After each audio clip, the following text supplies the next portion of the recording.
JJ and the mayor posting it because it's not a meeting, correct? But see, Well- because it's a proposed budget, we want your input. What I'm saying is this is a statutory requirement.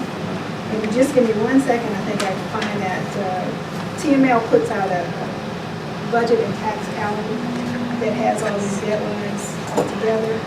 So you have to pass your budget before the end of September. So he's given you a plan, so you have all your hearings and you can pass and adopt your tax rate before the end of September. But this one requirement I'm talking about is before all of those things take place. And let's back up to the suggestion that was made earlier. Can we have a meeting on the evening of the 22nd to start this process? Something that we. Yeah.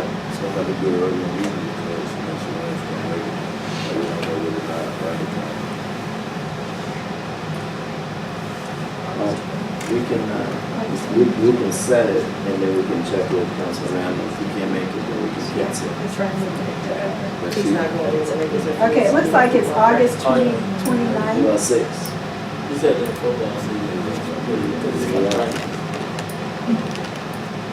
So August 29th is the last day for the budget officer to file the proposed budget with Right. the municipal clerk. Okay, so, And that's what I have here, August 29th. Okay, but Send see, to the paper. but we have to have our meetings prior to Yeah, that right, following. right. Okay, so we're looking at the meeting dates right now. Mhm. So let's see what meeting dates we can have. And do we need 1 or 2 before that? I'm not sure. How many do we need before? The earliest y'all can have one is the 22nd? I'm fine on the 22nd, I'm fine on the 21st. We do the 22nd and the 26th. That's fine. What time on the 26th? He said 4 p.m. on 26.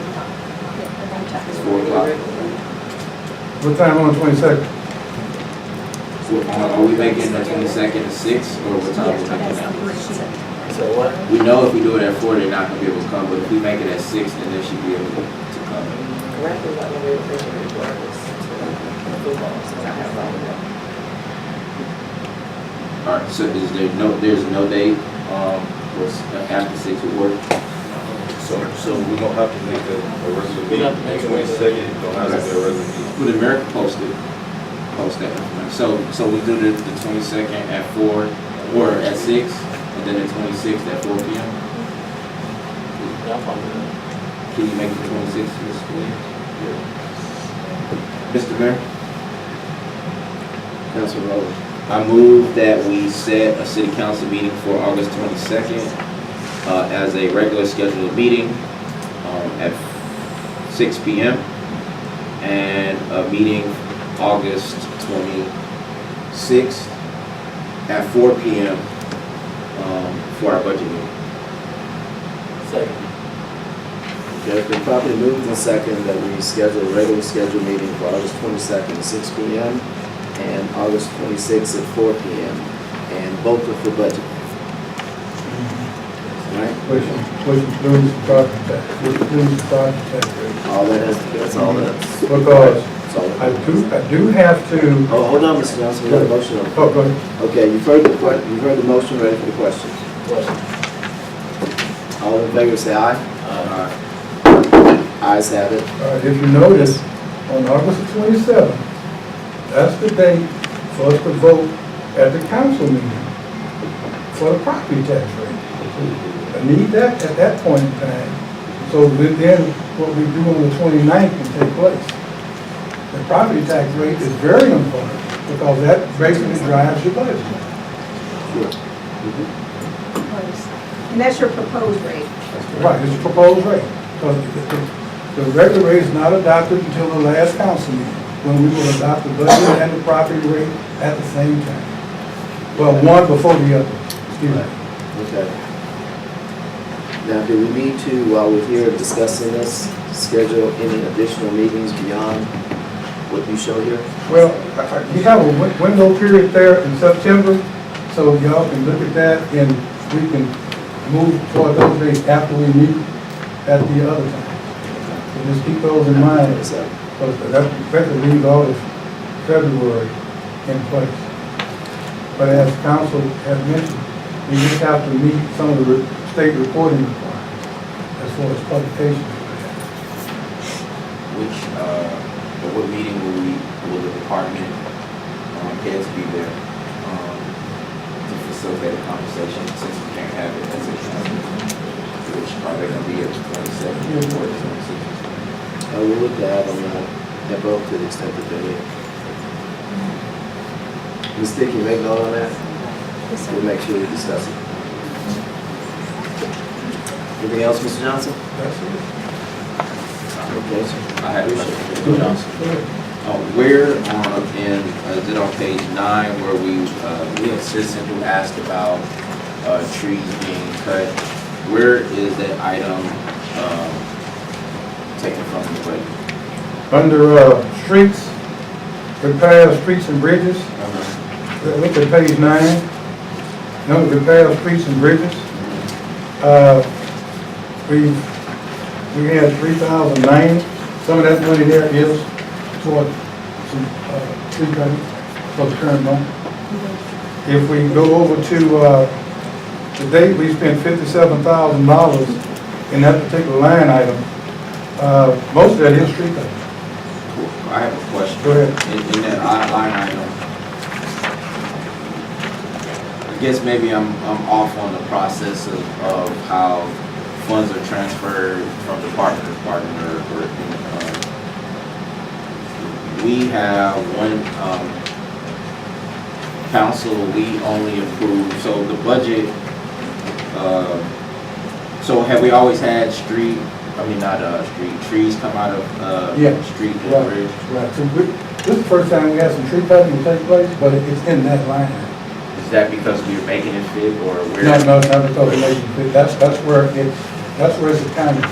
So, in this line item, can I ask for you to give us a breakout of what is entailed in this line item? Because if you're saying that street maintenance, or if tree cutting is the bulk of this 57,000, and I think there was one additional time that we had a conversation on city council about trees being cut, and we said before you spend any additional money, you needed to come to city council with a plan of action, and I didn't know that we could have money expensed just because there's a process. And so can you as far as on that one line item, when can we get a breakdown on repairs, streets, and bridges, specifically on the financial? I need to see the money. It's just a matter of me putting the detail on that line item. And I can email that to the mayor, and he can email it to you. Well, so you said email it to the mayor. Is that the That's the process. Is that the process if we're asking They do have to report to them. if we are, this is in the report, we're in charge, our financial responsibility, we're asking about a line item. Right, and I heard your question about the detail of what comprises that number in terms of how how your financial report consultant communicates with you about information that would go through the mayor, is what I heard, that he's gonna send information to the mayor, and that will be distributed to all council. That's what you heard. The question we're asking is, since I'm bringing up the question, how that information can be, how is that information, is that the only way that the information can be disseminated? That's just looking for clarity. I guess I'm not understanding what you're looking for, because What I'm looking for is, I'm asking for a line item. He said he can give us a detailed report on Monday. right, And so he says he'll email it to me. right. And then a comment was said that I'll email it to the mayor. And so I'm asking specifically, is the only person that he can email, is it? No, no. Right, that's The what I answer mean. is no, but Correct. protocol would suggest that because as an individual council member, you don't have any authority. And so the only authority comes with a form of council. So That's it. if you receive information, all of the council should receive information. And so that's why I'm saying, normally it goes to a person who working at the city to distribute it, and normally the city secretary, I'm just saying, typically for cities of this size, the city secretary actually distributes the information. But because the mayor is the CEO, the information goes to me. And that's typically the protocol for Right. distributing information to city council that they ask for. So two things. One, you know, Ms. Dickey's on her title and on the paperwork, and I don't know the difference between the city secretary and a city administrator, that's her title. So in the information, Mr. Johnson could just copy, the mayor's, and we're gonna get the information to the mayor. But I just wanted to know, to clarify, that Mr. Johnson could send us send council, CC council on the information. I would not advise that because of the Open Meetings Act. Meaning- Not CCBCC. Not that either, because communications of city business to city council outside of an open meeting does not need to be with a quorum of council. And all that needs to happen if one of the council members reply all. So typically, as city attorney, we advise that communication not go out in that fashion. And to be clear, we had that same example from Mr. Johnson as recent as today. That's why it's coming to me, and I will get it to council. If he gets it to us Monday, you'll get it Monday. It's not an issue. Mayor, can I just? Sure. So your city secretary / city administrator for cities of that size, that is typical. But in the role, like today, she's sitting here as city secretary and taking minutes. So it depends on what the function is that's being performed. So this is just about, city secretary is responsible for all the records of the city. So I would advise her to have a way to control the dissemination of the information so that it's clear, it's not going out in a way where it would violate the Open Meetings Act. Anything else, Mr. Johnson? Thank you, sir. So I'll provide that information to you. Please. Just a line item? That was Yeah, that so- line item, but then, I guess, Just for you all's information, any line item that you see, I have the detail that makes up the number. It's very transparent. It will tell you the vendor and the amount and the date that the expenditure is. my question, I guess the subsequent question, once we find that out, and it goes back to, this item has never fallen, like you said, under this item before. And so, is that an expenditure? I thought council approves expenditures over an amount, or can you give us some clarity on that? So, your budget process that you're about to go through for the upcoming year, you are setting how much will be spent, even if there is a fund like the street maintenance fund. So out of the street maintenance fund, you are determining how much will be spent in a given fiscal year. In this case, if you're asking whether a certain type of expenditure should come out of that fund or another fund, you could ask that any month. Like now, you're asking, is that where the tree cutting should come out of? So, that's a question you ask, if there's information that has to come out. But even today, you could say, as a council, make a motion that it not come out of that fund, that it come out of something else. And, it would be moved. So, in the course of the detail that you want was really, so he's prepared every month when he comes. You just need to let him know what level of detail you want. In that, the question is, if we approve a certain amount for street maintenance and repair, and we're now using the street maintenance for tree cutting, council didn't approve that. And so I'm trying to get to you a question. Right, so your purchasing policy for how much, what the thresholds are for expenditures that can be spent up to, as you know, once you get to $50,000 for goods or services, you're gonna have to go through a competitive bidding process no matter what the city's policy is on purchasing. So really, I don't have the purchasing policy with me today, so I can't tell you what the expenditure authority is, but you're correct. You would have to know whether or not each of those expenditures was authorized under the policy, and whether or not the department head has the authority to expend that amount, or the mayor, or if that's something that has to go to city council to approve.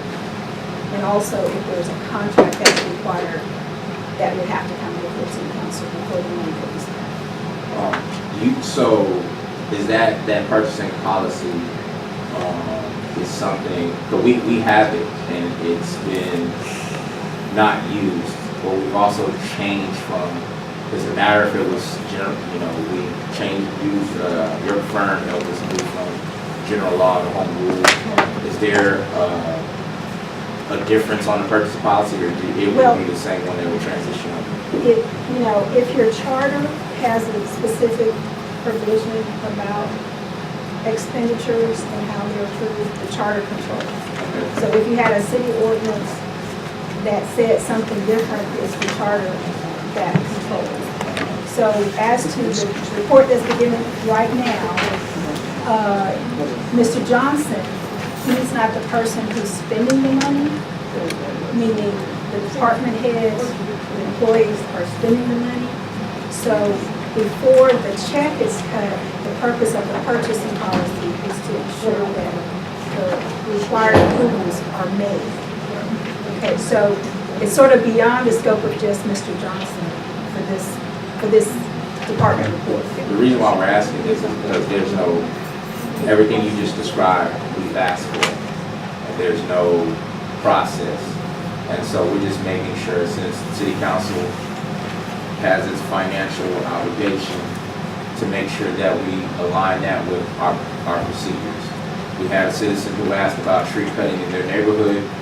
The mayor did bring it up before, and we said, no problem. We think that all citizens, if their neighborhoods need their tree cut, should have it. But we asked for a neighborhood plan from the mayor.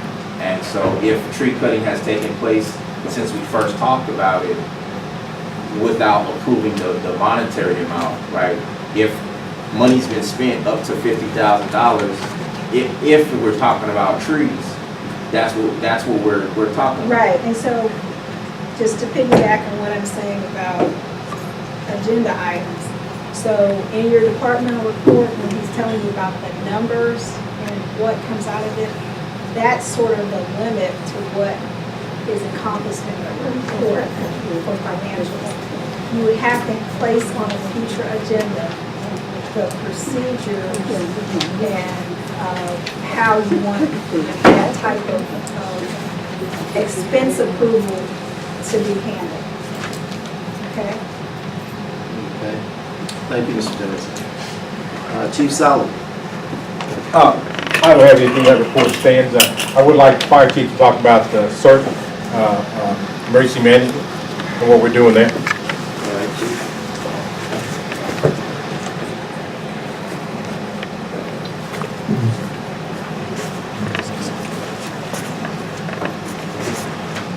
Mayor, City Council, members of the audience, my name is Devin Boydell, Assistant Fire Chief for Prairie Volunteer Fire Department.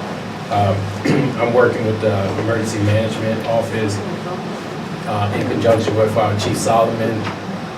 Basically, we're putting this community emergency response team together, and I want to thank Councilman Wallace for assisting me, as well as Ms. Miller and all those who are participating to help out. We're bringing in Prairie A&M University students, as well as members of the community, to form up a community emergency response team. And the training will be this Wednesday, Friday, and Saturday from 9 to 5. This is the first group that we're going to be training. The next group will be September. The days will be the 10th, 11th, and 12th, and I believe that's going to be a Monday, Tuesday, and Wednesday. So this first group is probably going to be a small group, but we are going to have additional classes. I just wanted to also share with you what the Community Emergency Response Team does, Mayor and City Council. as well as member of the audience. For those who don't know, basically, the Community Emergency Response Team will be assisting the local official, Emergency Operations Center, law enforcement, fire, EMS, with community response to emergency whenever we are need support from citizens. When we have big major events or natural disaster, we want to make sure that we have the resources that we need in order to provide the care that we need within the city. So having a group of people who can do the community emergency response team would definitely benefit first responders in the city of Prairie. But just to give you a quick idea of the training that you'll go through, you're going to go through this training. It's a 24-hour training, and once you get that training, then you are certified, and you'll get a nice little green backpack. It'll say cert on it, and in there you're going to have things like a vest, flashlight,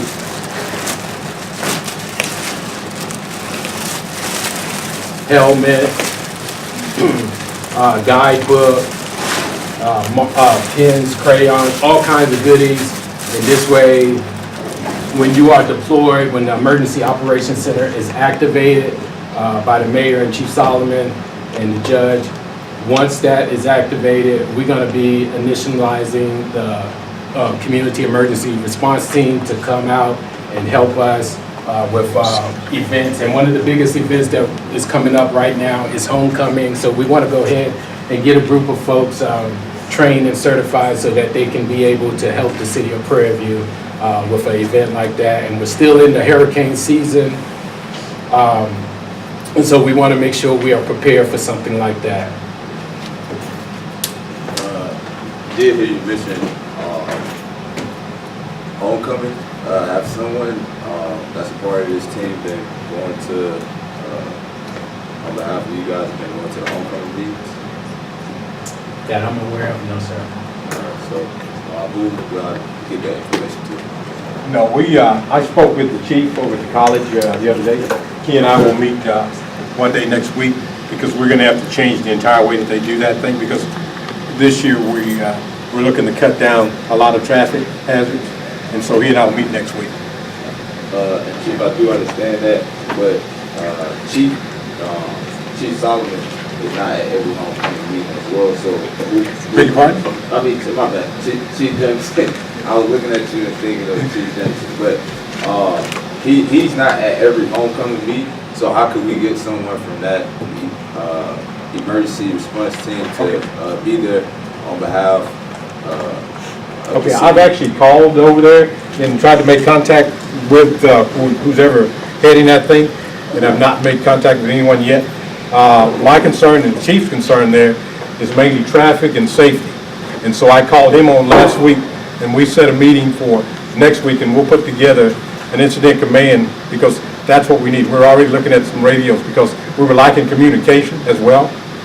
So as far as that committee meeting, they can meet, but when it comes to traffic control and safety, then that's where we'll take over, because they may be meeting just about logistics on concessions and things of that nature.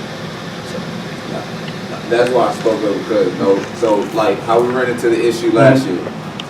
They had the meeting. The meeting is consistent upon everything, just as we have our meeting and consist of everything.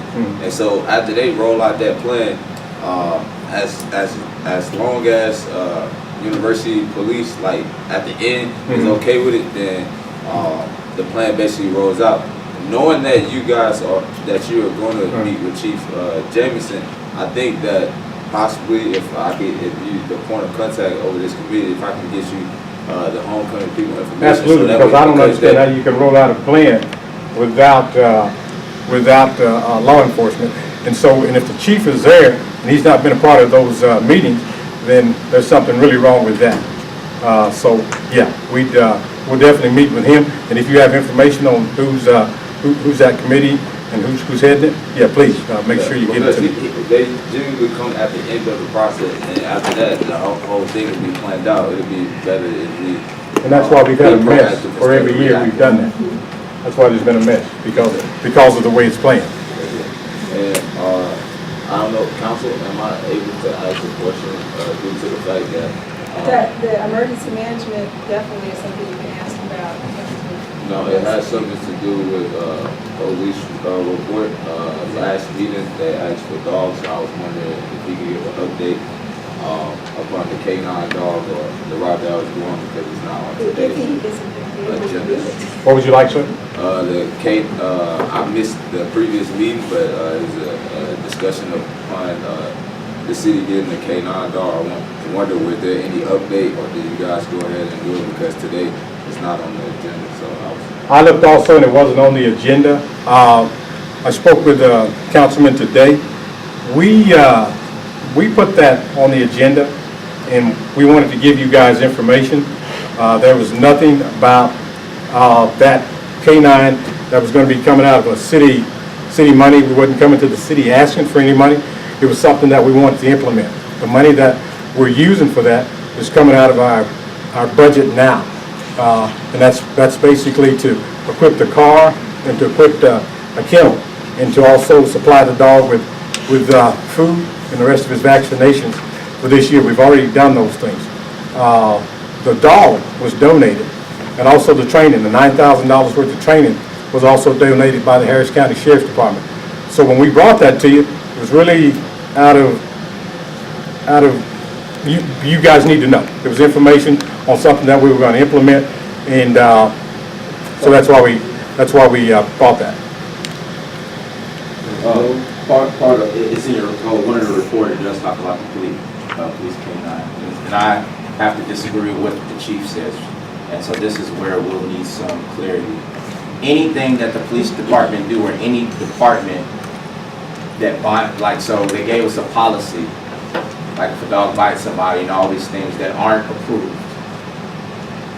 What he's saying is just because we didn't use city funds to get the dog, don't mean we can have a dog. And I'm trying to figure out where they got a legal opinion, who gave the mayor authority or the police department authority to be able to say we have a dog and we have not approved the dog. We haven't approved the liability to put the dog on liability insurance. We haven't approved. They're saying that, say $20,000 came or was granted to us. That's fine. We still have to, whether it be the city of Prairie View or the Prairie View Police Department receives the money, right?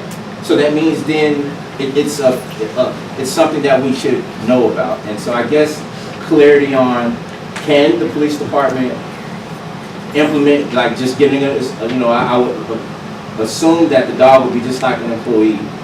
Right, so I wasn't here, so I don't know how this came about and what was put in place before or after, but I will tell you that in prior years, the police chief sets the policy for the police department. That's part of his TCOL responsibility, okay? And so that would not normally, the policies and procedures of the police department would not come before the city council. And for many reasons, many of them are confidential, because you don't want members of the public who might do harm to others to understand how their internal operations work or how they deploy certain strategies. So that part, I have to say, would not come to the city council. The acceptance of a donation, the decision to change a department, to add certain resources to a department, are policy decisions that would come to the city council. So I can't answer specifically, but that would have to be something that we have to request information for a future, city council agenda, because we can't get into the weeds of that, because although, from my understanding, he had reported on the K-9, so I was comfortable with you asking about something about, for him to give you a report, which he did, but to go into depth about the questions you're now asking would not be appropriate under departmental report. In his report, if you look at his report, he says the police department is in the process of implementing a police K-9 unit. My question, just like you answered, if we expand our department by hiring an employee or bringing on a K-9 unit, isn't that in our peer review? And so can someone start working, or should we be using a K-9 that has not been properly voted upon? Right, so That's what I'm saying is, those are appropriate questions for city council, appropriate for discussion and policy setting. The only missing link is that you make a motion to put that on a future agenda item so that information can be prepared and presented to city council for whatever action you would like to take. Anything else, Chief? With that on the agenda last time when we talked about it, it's not, we were just saying the dog was donated. If that's something you guys have to approve, we never said that, because what we're doing right now, Councilman asked me today, that dog has to be with his handler, so we can't put that dog away somewhere and just let it sit in some kennel until it's time. If that's something you guys approve in the future, but as far as the dog being on patrol and doing what a K-9 does, that dog has not done any of that. But he is with that handler because he needs to get familiar with that handler. And we would be doing both the handler and the dog a disservice if we just let the dog just kind of stay there and do nothing. Our thing is, and we agree, in the last meeting, I think you brought a lot of information, a good proposal, and you communicated that to us. We asked for this to be on this agenda so we could have a conversation and be updated, for it to be not only on the agenda, but the dog to still be connected with the city of Prairie View as in the department. This is where our concern is, and so just like so you would see how we would be at odds. So hopefully we have an opportunity to have this agenda item put on our next agenda. But the question is liability as far as our attorney. We have not approved this K-9. What is our liability by having, because we have the dog. Right, so your liability isn't any different than having tasers. The dog is a tool, and so you have to have proper policies and procedures for the safe use and proper use of the dog, which the chief has done. And so, so that, there's not any greater liability in having a K-9 as a tool than having the other equipment that is used, body cameras for that Right, use. with body Because cameras, those are that all would be- tools that are used for law enforcement. So I guess we're kind of stuck because, I know that you have a lot of questions, and part of it is of what was reported on and what was asked for, but in terms of how you get that matter before you to take action on it, you really need to have it on the agenda to do that. And I wasn't sure why it wasn't on the agenda either. I got the agenda the same time you did, but the liability and all those things were spelled out in that proposal. And it's just like the attorney said, there is no